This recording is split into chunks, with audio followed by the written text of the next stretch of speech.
Very good to have you here again, and thank you very much indeed for coming and giving evidence to us. We wanted to ask some questions really about the white paper, which I suppose one can either regard as standing alone while buffeted a little bit on both sides, or else as having sensibly found the middle ground and therefore going to do well in the future. But we will wait and see. But there were one or two questions which we wanted to ask. May I ask if you'd like to say anything first to us, or shall we go into the questions? No, Manus, let's go straight into the questions. Okay. Well, thank you very much for that. I should say that it's a public session and will be recorded in the usual way, and we will also send you, or your department, the transcript afterwards so that you can look at that. I just wanted to ask a question, first of all, if I may, about the future UK-EU security relationship and what form it might take. Because the white paper talks about a coherent and legally binding agreement on internal security, whereas the future partnership paper, which we heard earlier on, talked about an overarching internal security treaty.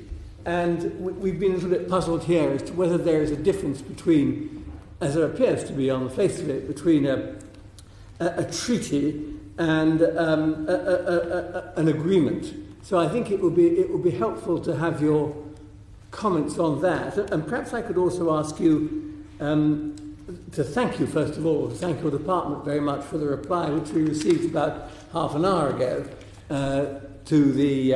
to our report on the security treaty, in which you say that the report says the committee concludes that it will be concludes that it will be preferable for the government to seek a number of ad hoc security agreements rather than a single comprehensive agreement. The government disagrees with this conclusion.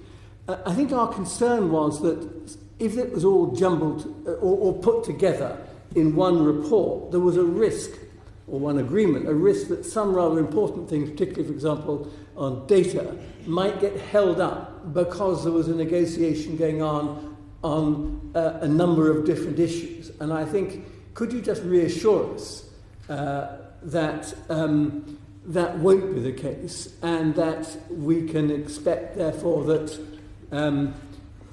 if there is a need for an early agreement on some aspect of our concerns, that will be able to be dealt with in the context of one report, one agreement. So those are two questions, perhaps rather different ones. Chair, thank you for both those questions, and I'm going to defer the second one to Rob and give him notice of that. In terms of the first one, I mean, whatever form the eventual agreement takes, and that is subject to negotiation and discussion. I'd like to reassure the committee that, in terms of what we're trying to seek from this, that hasn't changed, and that's a legally binding agreement that goes as far as possible to maintain the operational capabilities that we and our European partners currently use to great effect to keep the public safe. That's the objective. The principles that we want to see underpin the agreement are set out in the white paper. I think those are clear and hard to argue with. And in terms of what we're trying to cover in that agreement in terms of mechanisms for rapid and secure data exchange, practical measures to support cross-border cooperation and continued UK cooperation with the key agencies, again, I think that's all clear and underpinned by, as we discussed last time, a very, very strong sense of mutual advantage and interest here that continues to underpin our confidence that we will achieve our outcomes. And we take some comfort, although clearly premature by some of the comments made by Mr. Barnier recently about progress made in this area. But the exact form of the illegal agreement is something that is still subject to discussion, but we're still very clear about the outcomes we want to achieve. Legally binding agreement that maintains as far as possible the operational capabilities that we've got and we use a great deal at this moment in time. Could you? I'm sorry, I slightly missed what you said. You referred to something that Mr. Barnier had said. I slightly missed that. Could you just say that again? He I think, was it in Slovenia recently? He made some, I thought, quite constructive comments about the progress that he thought we were making, specifically in relation to the conversation around security. I think we take some comfort for that. And I just come back to the point I was labouring when we last met, which is, if you look at arguably all the dimensions of the conversation with our European partners about the future relationship and this incredibly complex set of interdependencies that we need to think through, it's in the area of security where arguably you see the strongest mutual advantage in trying as far as possible to maintain the existing capabilities and set of 40 odd different tools that we've developed together over time, and so we continue to believe that the mutual advantage there is strong. And when you have, as everyone around this table knows, when you do have that strong sense of mutual advantage, the greater the likelihood of reaching agreement. Would you? I mean, I think this committee entirely agrees on. I don't know if Rob wants to answer the second question. Can I just on the first one? Final point. I mean, I think the committee completely agrees on the importance of reaching agreement on these issues for our own as well as the members of the EU's security. Are you confident that assuming that we do leave, that having left, we will not be suffering some kind of suffering in some way, or not have a less effective means of protecting our own security than we do at present? I'm confident that we will reach a deal, and inevitably a deal will involve some compromise. But I come back to my previous point: the overwhelming sense that I get, not just from the papers I read, but the conversations I have with interior ministers, conversations I have with operating personnel in the agencies and the police, is there is such a strong sense and will to not take risks with public safety and these operational capabilities, platforms, programs that underpin that, which everyone agrees, work well. There's just a strong sense that it would be irresponsible to take risk with these capabilities, and my sense is that will prevail. Thank you very much, Mr. Jones. You wanted to answer the second question, I think. So on the second question, which is, I guess, about whether it's best to sort of focus on the sort of internal security as a sort of single issue, whether it's better to sort of break it down into some of the capabilities and instruments. I mean, the main reason that we wanted to keep the sort of toolkit together, if you like, is because of the very strong interrelationship between many of the tools within it. So the European arrest warrant has a strong relationship with the Schengen information system. The Schengen information system carries the alerts on the European arrest warrant. That helps our police and border officers arrest people who are subject to those warrants.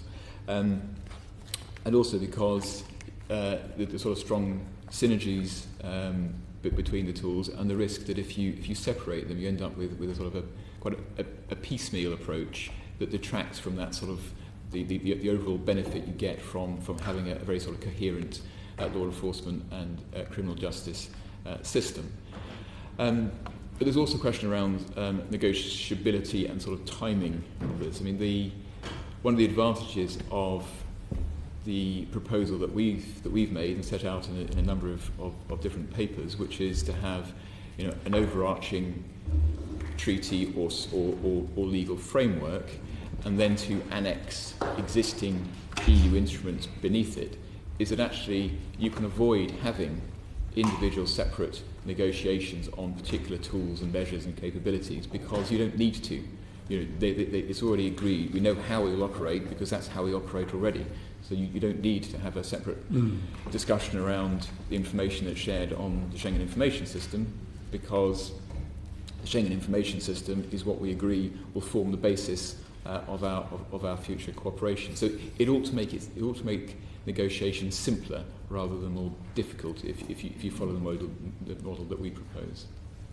Could you just say how data fits into that? Because I think one of our concerns was that there might be the case for reaching agreement on data issues before reaching agreement on the others. We wouldn't want that to get held up because there was understandably complex negotiations to take place on the Schengen Information System and its related issues.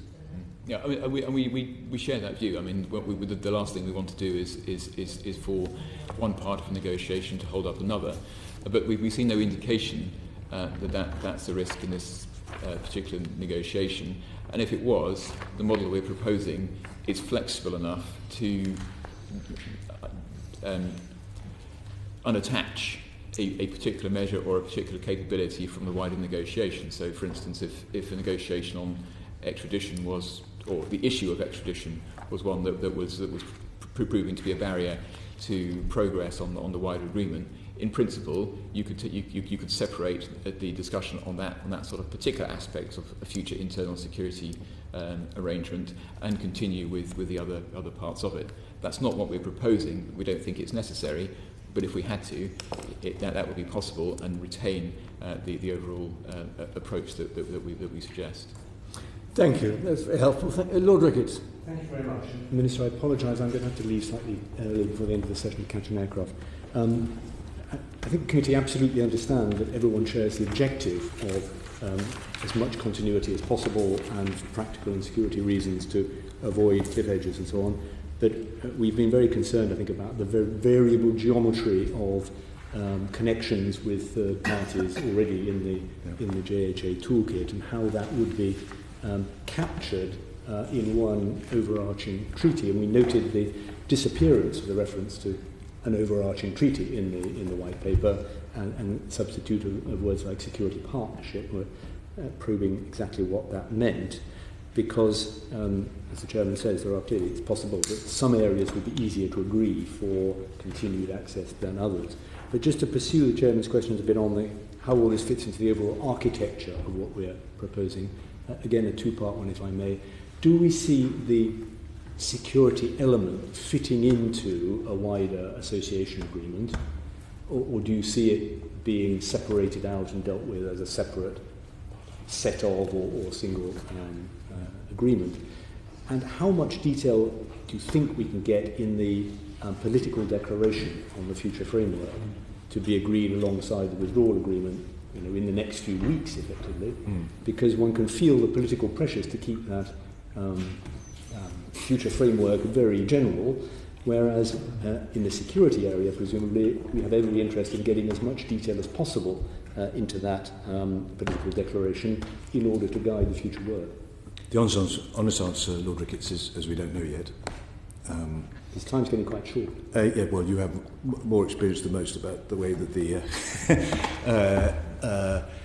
EU processes work. One senses we're on the brink of an escalation, as is often the way, as you well know. And I think the key point is we're clear about what we want to achieve and have done a lot of the groundwork in terms of making the argument. We're obviously, as you would expect, well into discussions with Task Force 50 about the future security partnership.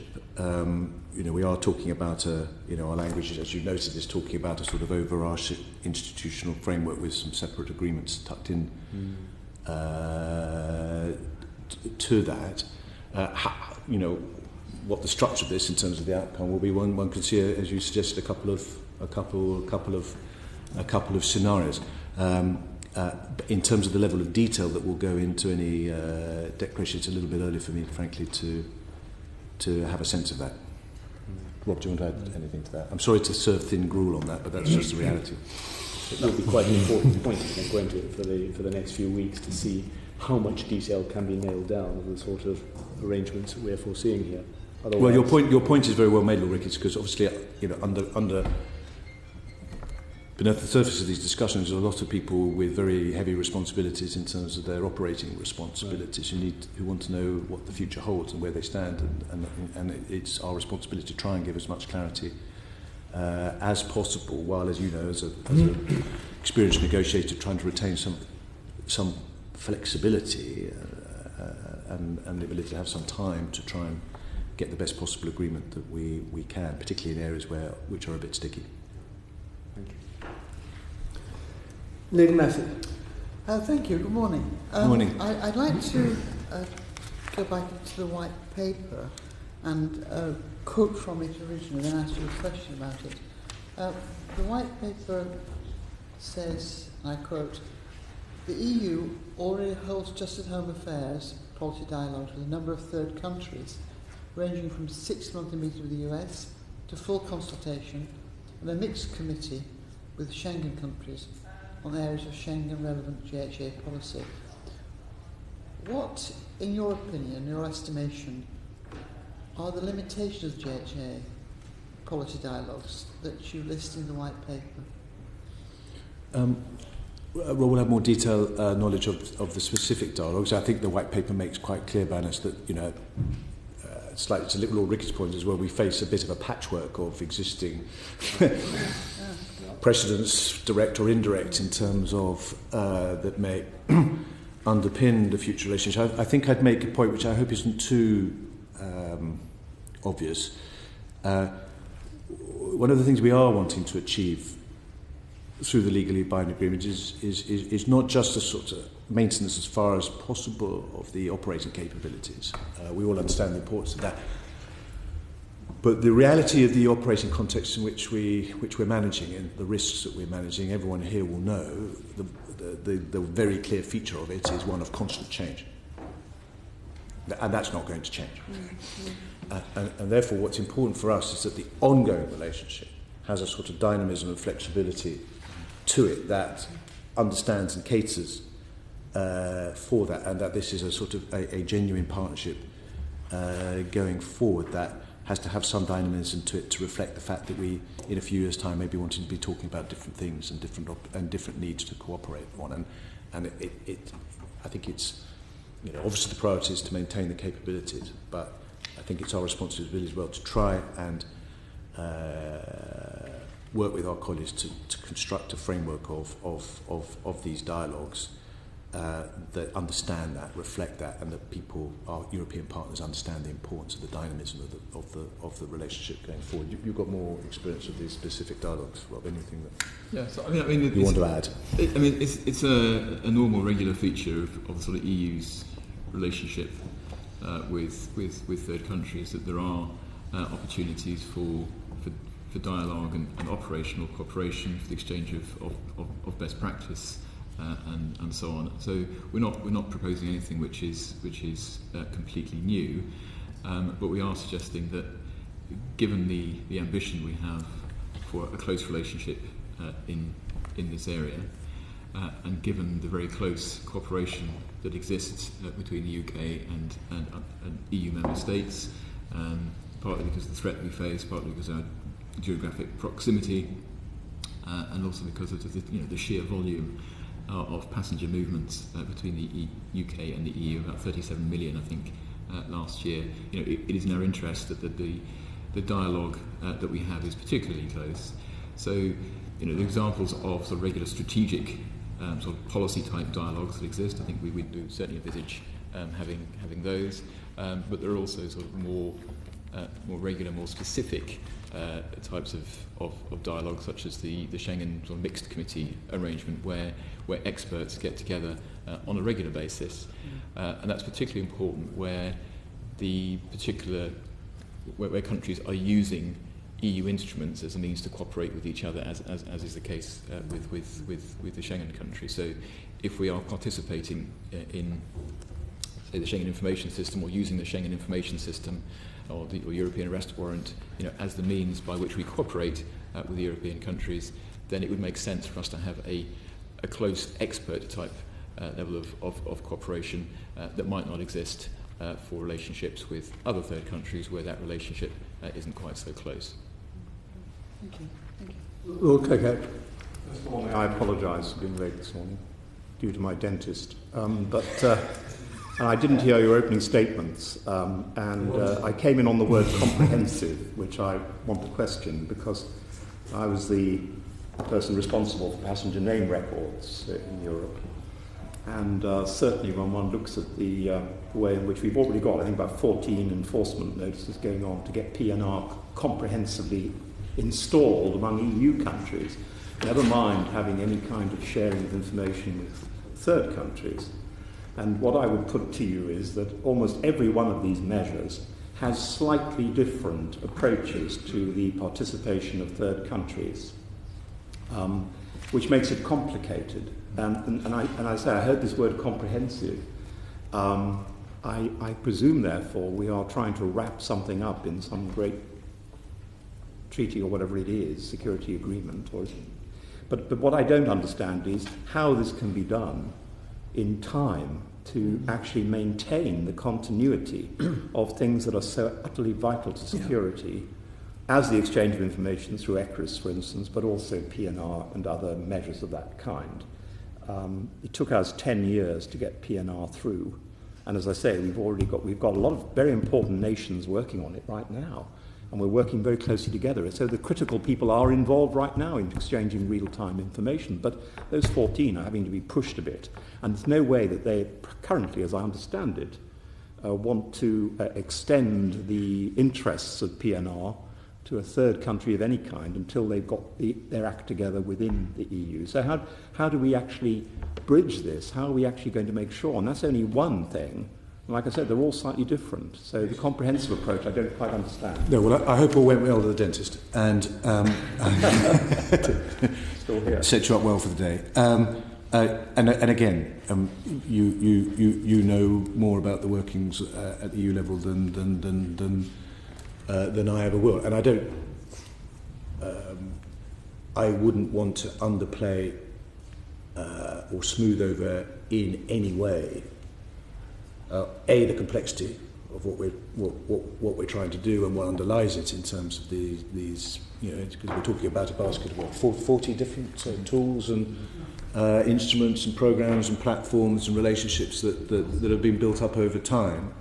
So I'm not going to smooth over the complexity of it or the time challenge, which I think is your central point, and has been a residual concern of the committee since we last met. And there's a huge amount of experience around this table about how the EU works in terms of reaching agreements on things, and we now seem to be entering the decisive phase on that. A lot of it depends on the answer to the question that Lord Ricketts pointed out, which is how much detail will be in the agreement, how much will need to be worked through afterwards. And I'm being candid in saying I'm not sure I don't know the answer to that question yet. But I come back to the point that you may have missed, Lord Coker, when you were out, which is, to me, what gives me confidence and what I cling to in this process is the very strong sense of mutual advantage here, and the recognition from our partners that there's a lot at stake here. If we lose capability as a result of this process, you will know as well as I've done, because you'll have seen the data and the research, just how dependent some of these platforms and instruments are on continued UK participation. And that sense of mutual interest comes through loud and clear in every single conversation I have, without exception. And I think that will prevail. And again, a note. I haven't got the exact quote in front of me, but the latest comments from Mr. Barnier on progress specifically in the area of security was encouraging. But we need to get on with it. If I can just add one thing, I think we're looking increasingly now, in this committee, I think, what is going to happen after the negotiations are completed, assuming they are. What sort of relationship are we going to have in the future? And I think that the white papers, sort of what the white paper says about the nature of those relationships afterwards, and what is going to be needed, looking at objectively, given the importance of these subjects to our own security, there seems to be a gap there. Somehow, I mean, perhaps you or Mr. Jones must reassure us that if there is a real need for, as there will be, informal consultations, those are going to take place, or that you will ensure somehow that they take place, because, as I say, there's a bit of a gap between what may well be needed and what is set out as your objectives. Rob, do you want to give a flavour of the kind of informal conversations that are taking place to the church? That would be helpful. Yeah. So, we've been speaking informally to all member states, particularly to interior and justice ministries. I mean, the response that we get back is universally positive. I mean, there is absolutely no appetite to reduce the level of cooperation between EU countries and the UK on the question of security, whether that's internal security or the sort of wider security agenda. So it is absolutely clear that the law enforcement security community, if you like, recognises the need to maintain those very strong connections.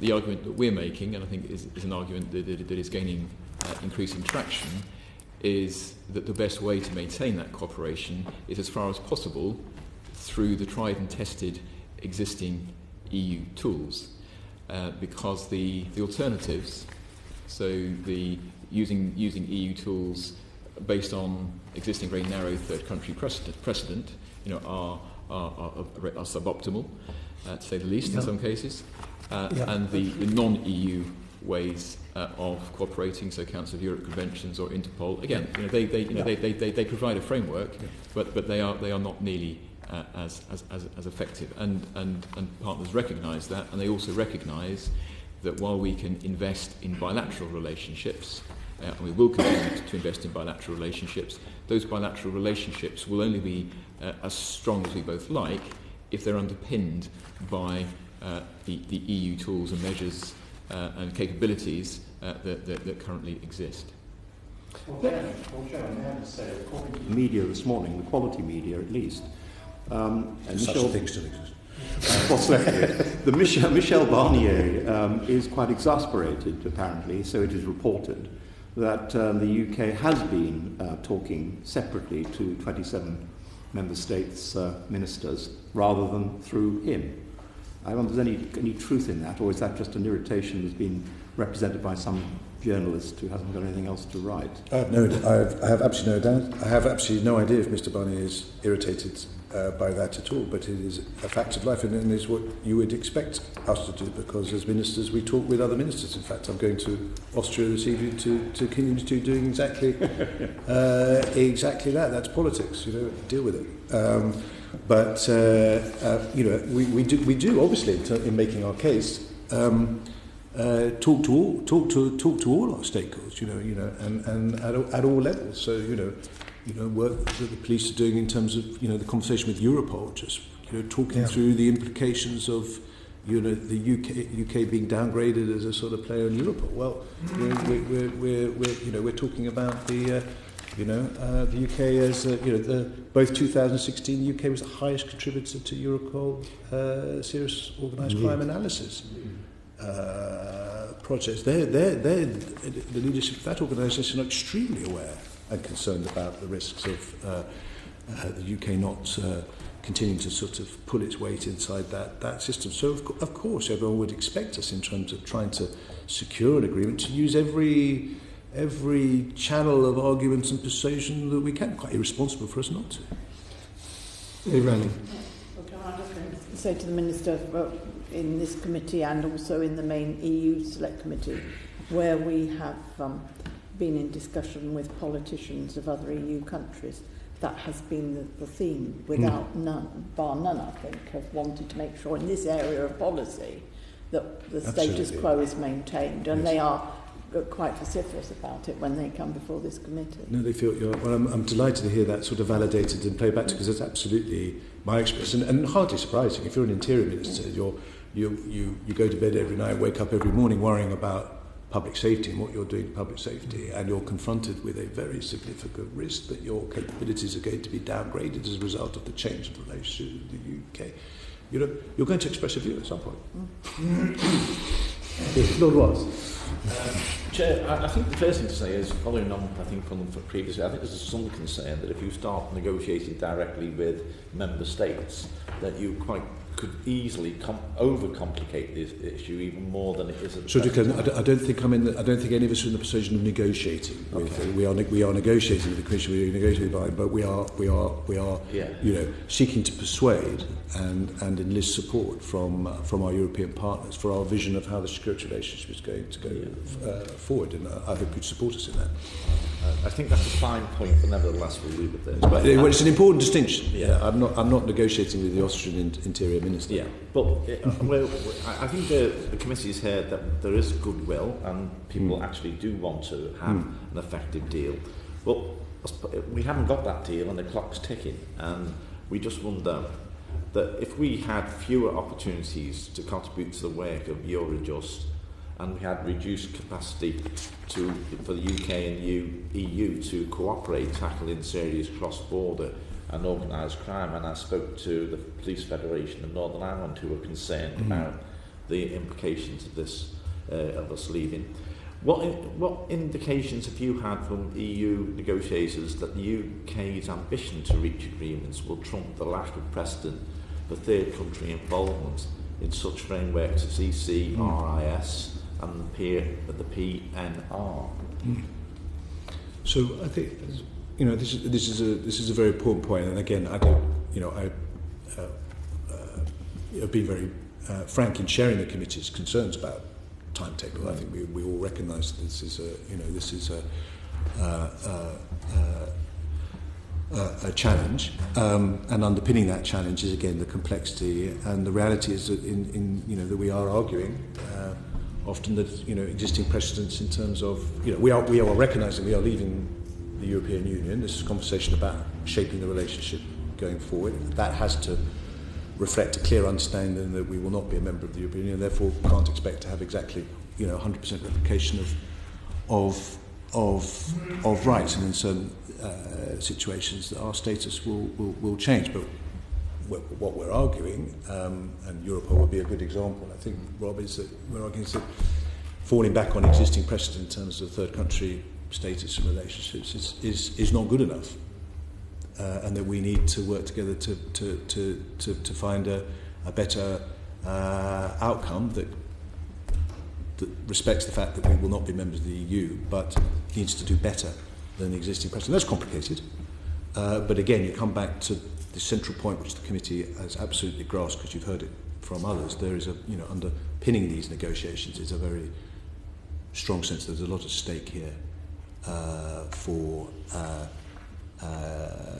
positions that take risks with capability on something so fundamental as exchanging information, the cooperation with agencies, because the data is there for all to see in terms of the importance of these instruments to public safety. I think the public would struggle to understand if politics got in the way of that.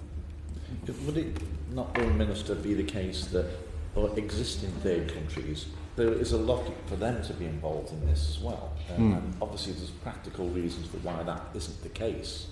What makes you think that being a third country will make us any different than the existing three third countries who have had difficulties, who've not been able to get through the mire of difficulties to come forward with an effectively joining the existing organisations? Yeah, there are difficulties, and there are different precedents, and again, I come back to the point which isn't necessarily us sort of bigging ourselves up to into disproportionate a way, but our weight in terms of the influence and the activity and our importance in terms of making a lot of these relationships, platforms, programs work, puts us in a different situation from other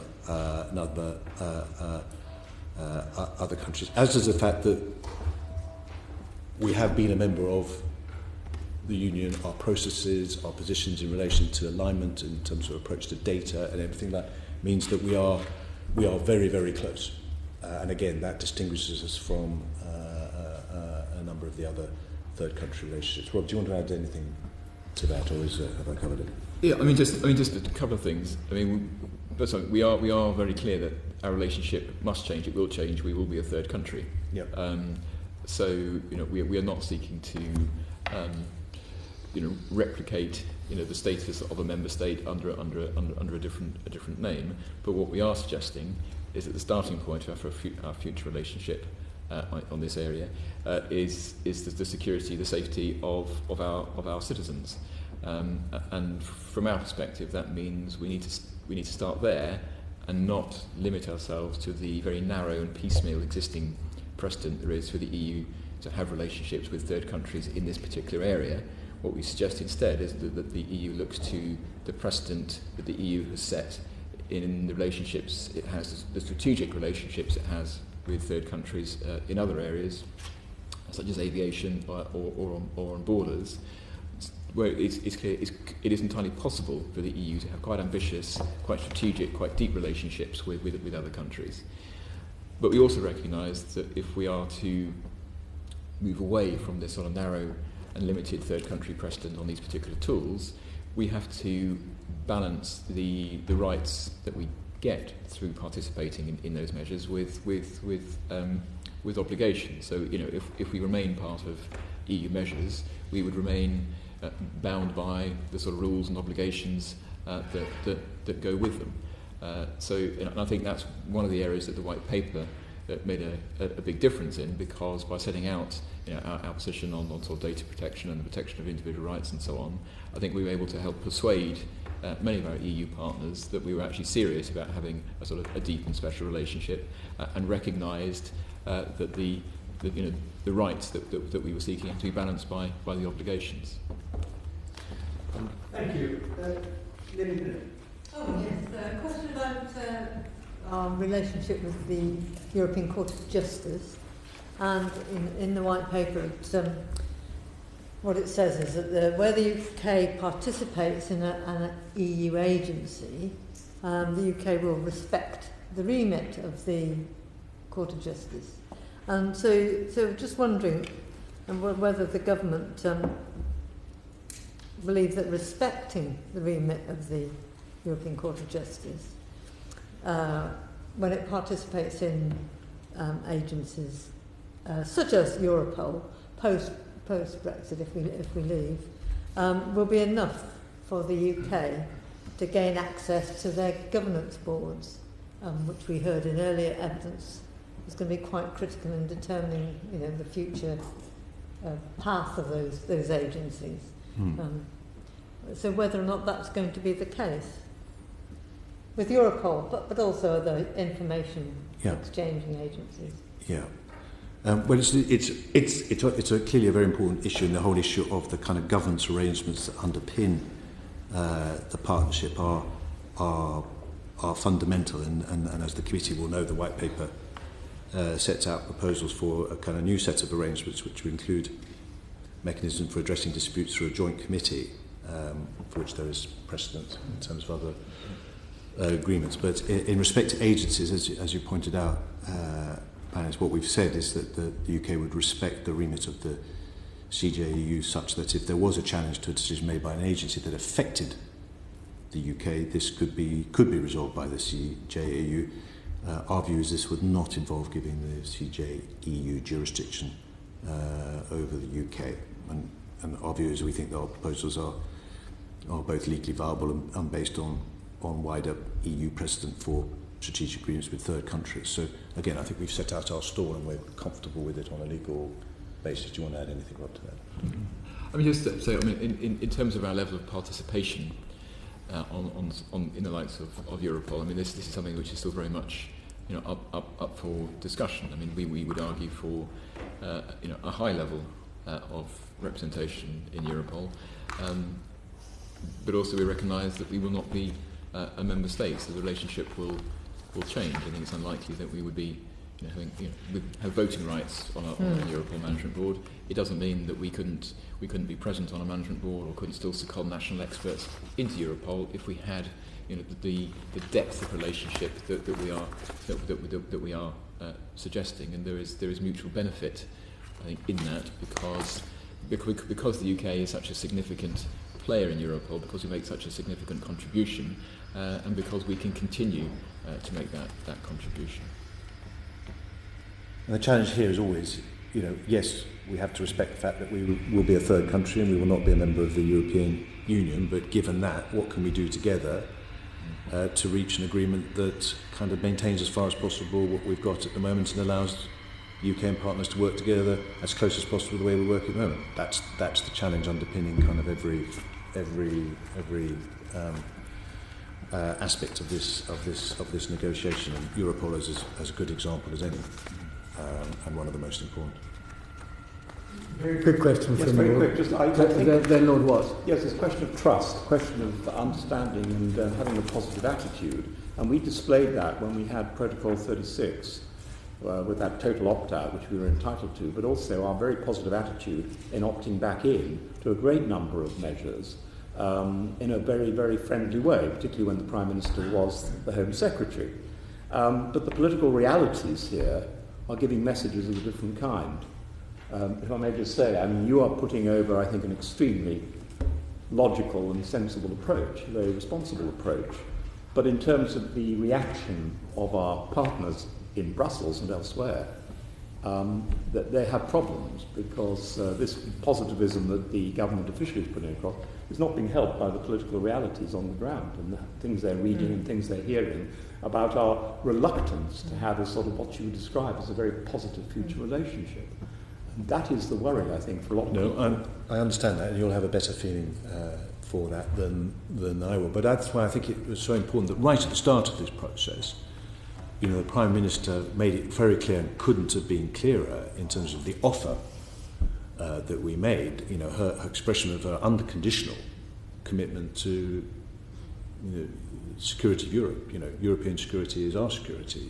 We're absolutely intertwined. She completely understood that, and that's why the offer was there. Can we cut through this, given the importance of this, given what's at stake? Can we cut through this and really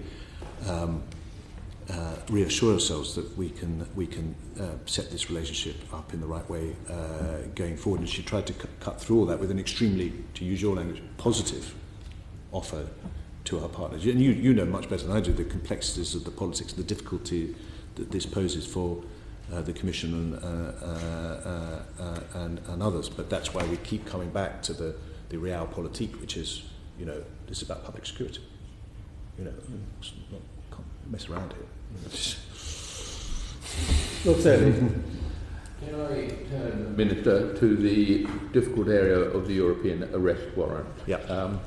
And you will know that there's problems for some of the European countries, not least because of their constitutions, to extradite people. And you say, or the government says, in paragraph 46 of the White Paper, the withdrawal agreement will address this issue as part of the implementation period. And that entails, therefore, a gap between us becoming a third country and some structure being set up in order to enable us to get our hands on people who are wanted for what will often be very serious offences, up to and including terrorism, and the reverse for the European countries for people in the UK. What is your solution to that? Well, I think we've been very frank we've been very clear in the White Paper, exactly as you've picked out, that this is one of the more problematic areas of negotiation, particularly in terms of the constitutional barriers of some member states for the extradition of their own nationals. That's just it's a fact that we have to work around. Ultimately, it's a matter for those member states with those barriers to decide how they want to implement the withdrawal agreement. It's worth pointing out to committee that the final text, I think, of Article 168 of the withdrawal agreement hasn't been finalised yet. So there are still conversations to be had around that. We obviously think that it's in the interest of both the UK and the EU member states that swift and effective extraditions arrangements provided for currently by the EAW are preserved during the implementation period and thereafter, and we'll continue to make that case. Ultimately, we need to understand the position of those member states who have those constitutional issues and the approach that they will take. And as you'd expect, we're making sort of preparation for different scenarios. Rob, anything you want to add to that? And just, first of all, this is the one area where sort of day-to-day practical cooperation may need to change slightly. So, in most cases during the implementation period, so in terms of cooperation through Europol or exchange of data through the Schengen Information System and so on, actually our cooperation, our day-to-day cooperation will continue, as it does now. On the European Arrest Warrant, we still envisage using it in most cases, as it is used now. The difference will be that there is the possibility for a small number of EU member states to decide not to extradite their own nationals to the UK should we request them to do so. But the fundamental operation of the European Arrest Warrant, would continue, as it does today. One of those nations you referred to is, of course, Germany, which is a very large nation, and whose constitution we took a large part in writing in 1945. So perhaps it's chickens coming home to roost, I'm not sure. But can I want to press you on this, because, Minister, you must know that although I'm sure both the EU and UK want a good agreement, but the reality is that if you want to get your hands on someone who's wanted for a serious offence, you first of all have to have an arrest warrant, and secondly you have to have a court procedure. So really the question is, what are you focusing on in order to solve that, particularly during the gap after we come out in just about 6 months' time? You could look at a possible international treaty between the UK and the EU. That would be a legal option. Another legal option would be for all the EU states and the UK to have a speeded up extradition process. There are a very limited number of legal options, and this is a legal question, not just a matter of political negotiation. So what options on the legal side are you looking for to bridge this gap? Otherwise you will have a situation where people are wanted for very serious offences who cannot be brought to court. Well, that's ultimately what matters, and ultimately what matters to the public we serve, which is, the pursuit of justice and the smooth pursuit of justice. So there are, as I said, there are different scenarios we're looking at. Let's not lose sight also of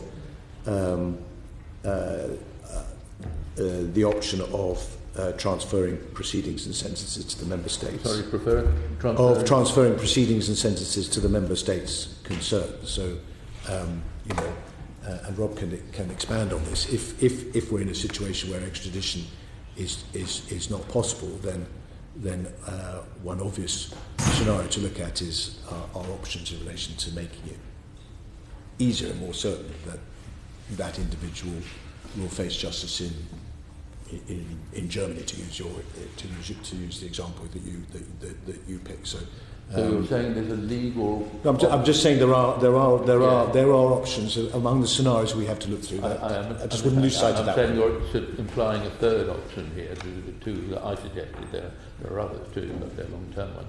The other option suggesting is that we give the information to one of the nation states, and they then take the legal action.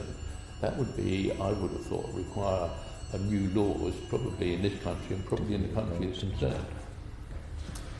I'm going to defer to Rob on whether we require legislation. In a sort of no deals scenario, so if we didn't have an implementation period, then we would need to make some changes to our extradition arrangements. I'm not sure whether we would in the scenario that you're painting. But just to take Germany as an example, I think we've only extradited one or two German nationals to the UK in the last 5 years. So the scale of the issue may not be that great. But also, if it was a German national and a German national committed a crime in the UK and returned to Germany, their approach to justice would be to try and prosecute that individual in Germany.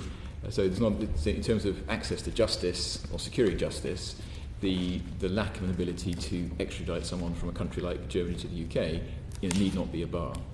Mm-hmm. Okay, I will have to leave it there, but I just want to say this is an immensely important area, and the government is unclear about it. The statement in the white paper indicates there will be a gap between withdrawing on March 29th and some agreement being made. So I think a lot of us are watching that gap and saying, this is dangerous for everyone, people in Britain, people in Europe. Can I just have a final question on our ability to scrutinise and influence JHA matters once we lose our seats in the European Parliament and the Council? Are you discussing this in a way that enables us to continue to have some influence? Is this part of the overarching institutional agreement that's been talked about in the White Paper and elsewhere? Very much part of the discussion. Brandon. Thank you. Minister, the government's made clear that it is making contingency plans in the event of no deal. And I just wondered, as far as the Home Office is concerned, based on what you've been telling us today, how are those contingency plans going? What are you prioritising? And you mentioned at the beginning the ambition for a legally binding agreement rather than a treaty. Even if there was no deal, would you still envisage a legally binding agreement being a viable thing to pursue? And when would it come? So, thank you for that question. As you'd expect, it would be quite irresponsible if we didn't be taking very seriously the responsibility of proper contingency planning, given what's at stake. And that work has been underway for some time, and it involves, as Rob can explain, because he very directly involved in looking at all the platforms, relationships, instruments to look at what the contingency arrangements would be. And in most of them there are some fallback mechanisms, Interpol or conventions. In others it's less obvious. The overarching point I would make, and it is one that Rob made earlier, you look at the picture of the fallback mechanisms and you see a very suboptimal set of arrangements. That's the reality. But it's also the reality for our European partners. And I come back to that point of mutual interest. But we've done the work, and we are, as Rob can explain, exploring with our European partners their state of preparation, their understanding of kind of what will happen in a no-deal scenario. And the new Home Secretary has made it very clear day one the importance that he attaches to not just making sure that we've got the plans in place, but they are able to be operationalised day one. So to concerns about gaps, and that he's made that very, very clear, and that is a process that is scrutinised very regularly at the highest level of the Home Office. And Rob is very much part of that process. Likewise, I've had conversations with the police leadership on the plans in respect to a no-deal arrangement and their state of preparation for it, and I'm satisfied that the right work is being done by the right people in that context. So I think we're in reasonable shape. You'd expect me to say this at the end. We don't expect to be in this place. No, I'm delighted you're still... Rob, do you want to flesh out, give a bit of texture to that? Because it is an important thing for the committee to get a sense of perhaps a bit more of the granularity of what's the work you're doing. So we're planning on the basis that the no deal would mean no deal. Can you speak out now? Sorry. So planning on the basis that no deal would mean no deal. So if we don't have an agreement, then on day one there would be no sort of new legal framework between the UK and the EU.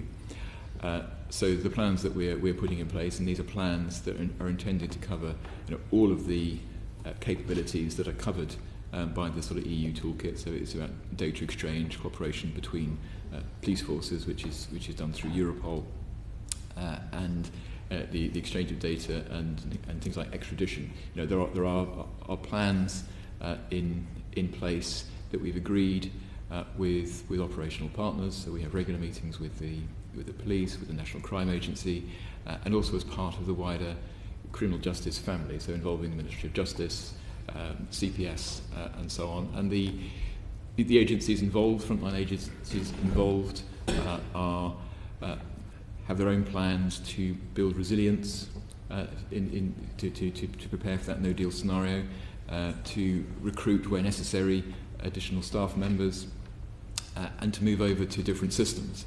I think one of the things I would emphasise here that although a no deal is very much suboptimal, and we would lose some capability, there are existing systems that we use on a day-to-day basis already with non-EU countries. So on extradition, we make the Council of Europe Convention work very well with countries like Norway and Iceland. We exchange information with a whole range of other partners. We use Interpol a great deal.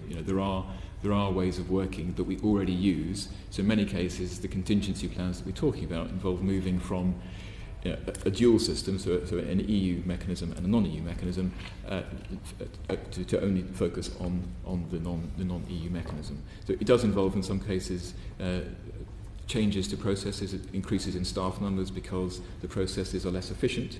But these are things that we already do, and also capabilities like the Schengen Information System. I mean, this is an extremely valuable tool. We want to keep it. At the same time, it's something that before 2015 we were not part of. And also on something like criminal records exchange on ECRIS, we joined that only in the last sort of three or 4 years. So we know that we can cope without these instruments. We just don't want to, and don't think it's in the interest either of the UK or of the EU to take away this very dynamic and very useful set of capabilities. Can I just clarify something that the Minister said? Have you actually begun discussions both with the EU negotiators and with the Member States, the situation as far as security is concerned in the event of a no deal? Have those discussions actually started to take place? So in terms of discussions with EU negotiators, I mean, no, because there's not a negotiation to have. I mean, there is guidance from the Commission to Member States suggesting that they should start preparing for the possibility that there is a no-deal scenario, and we are talking at all levels, at operational level, at policy level, and at political level, to counterparts in other European countries to make sure that they are thinking and preparing for the unlikely scenario of a no deal in the same way that we are, so that if we want to extradite someone, for instance, to an EU country without the European arrest warrant, they are ready to use the fallback mechanism that we are suggesting. The feedback that I've had from countries that I've spoken to is that they are thinking about contingency arrangements. They recognise the need to prepare and expect to be ready to cooperate with us if they need to, without using the EU tools that we currently rely on. Could I just ask you, I mean, much of the debate around the no-deal scenario, should it occur, is very much to do with the movement of goods. That seems to dominate everything, obviously. But would you rule out from these discussions you've already had that a legally binding agreement is viable to pursue, even if there was a no-deal, that it stands apart from the main withdrawal agreement? It's not to do with goods and so on. Would you get that sense from your discussions that is possible? So if you're suggesting that if the overall negotiation broke down, yes, would at some point in the future the UK be interested in nevertheless discussing the possibility of a bespoke arrangement and on with the EU security? And with the EU members? It's not a conversation that we've had, but I mean, it's not an option that I would exclude. Okay, thank you. Well, final question from Lord Watts. Interested, I don't know if you're able to give the committee any information, but the idea of no deal and then having to recruit new staff, can you give us some indication of the numbers, the skills and the lead-in times for those staff? Because it would seem to me that it's not just something you can do overnight, and if we were looking for reciprocal arrangements with other EU countries, would they have to do the same? Would they have to recruit more staff? Would they have to upskill? Would they have lead-in times for that? Is your thought process gone down that line? Yes. So it's definitely part of the discussions that we're having with with EU partners, and we can share with them the experience that we've had in our planning, and saying, you know, we think that operating the European arrest warrant, or sort of operating extradition without the European arrest warrant, can take 3 or 4 times as long and can cost 3 or 4 times as much. So, we're making changes, including planning for changes to legislation. You might need to do the same. So it's making sure that they are aware and are thinking about what they need to do. And you're right to point out the sort of the lead-in times for things like recruitment. Those are definitely part of the plan. Some agencies have already recruited people or have recruitment plans, processes in place to sort of build up resilience. Others will continue to recruit over the next few months. I mean, we're not talking vast numbers of people. We're not talking about necessarily new skills or even recruiting vast numbers of new people from outside the organisations involved. It can involve redeploying people already in the agency, so within the National Crime Agency or within the police, to do slightly different tasks. And the skills already exist because we already operate with the non-EU processes. Thank you. Thank you very much. Thank you, Minister. Thank you, Mr. Jones. We're extremely grateful to you, and I hope the discussion will have sort of emphasised the huge importance that we attach, as we know you do too, to our security, both in the event of reaching an agreement, as we hope we will do, or of a no deal. Meanwhile, I hope you will have very good discussions, even if not negotiations, in Vienna. Thank you. Thank you very much. Thank you very much.